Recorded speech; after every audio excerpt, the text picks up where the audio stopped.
François Langlais, donc l'un des éléments clés en ce moment, enfin élément clé, ça l'est plus vraiment d'ailleurs.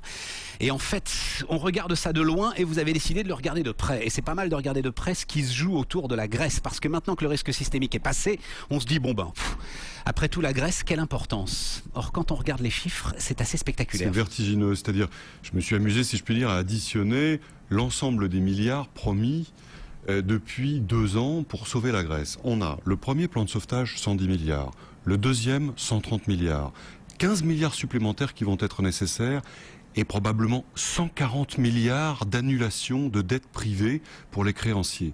Au total, on arrive pour sauver ce pays à 400 milliards d'euros qui vont être déboursés. Juste un ordre de grandeur pour mesurer un peu l'ampleur de la chose, le PIB de la Grèce, c'est 200 milliards. C'est-à-dire que l'Europe va probablement dépenser l'équivalent de 2 années de PIB pour sauver, j'allais dire sauver, ça n'est même pas le cas.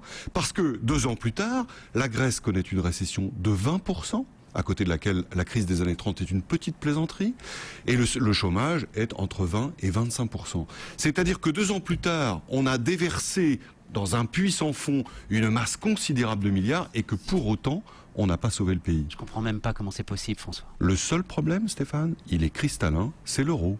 Il faut que la Grèce sorte de l'euro. Monnaie qui l'asphyxie complètement, qui ne correspond pas du tout à sa compétitivité. Ce week-end, il s'est passé un truc incroyable. Pour la première fois, les syndicats de patrons et les syndicats de salariés se sont associés pour refuser les nouvelles mesures d'austérité en disant « c'est plus possible, on va s'effondrer ».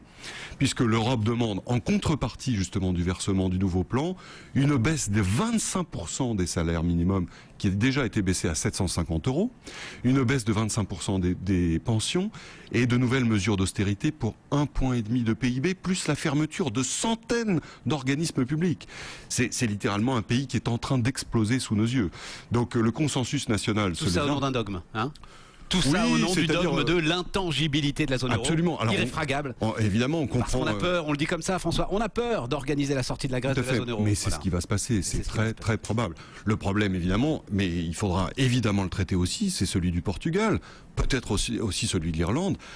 On approche de l'heure de vérité, où il va falloir dissocier le destin des pays qui n'ont rien à faire dans l'euro et pour lesquels cette monnaie est délétère, et des autres qui vont tâcher de s'arrimer à l'Allemagne. François.